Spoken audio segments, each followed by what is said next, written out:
তো প্রত্যেক রবিবার আমি এখানে আসি আমার ভালো লাগে। যে এখানে একটু ঠান্ডা মুক্ত হাওয়া বাতাস থাকে, সেখানে আমি যাই।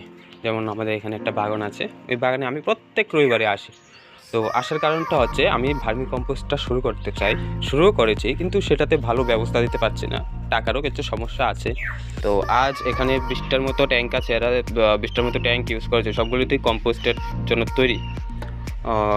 এরা বিশেষ করে কম্পোস্টগুলিতে যেভাবে তৈরি করে, ফার্স্ট এরা কচুরিপানা ইউজ করে, তারপর পচা গোবর, সামান্য কাদামাটি এরা ইউজ করে। আগে এগুলি সবগুলি একসঙ্গে একটা ট্যাঙ্কের মধ্যে রাখে, তারপর এগুলি পচার পরে সময়ের পর এরা এগুলির মধ্যে কেঁচো দিয়ে দেয়। কেঁচো দেওয়ার পর কেঁচোড়ার মতো কাজ করে। উইদিন 2 মান্থসের মধ্যে এগুলি তৈরি হয়ে যায়, ভার্মি কম্পোস্টগুলি তৈরি হয়ে যায়।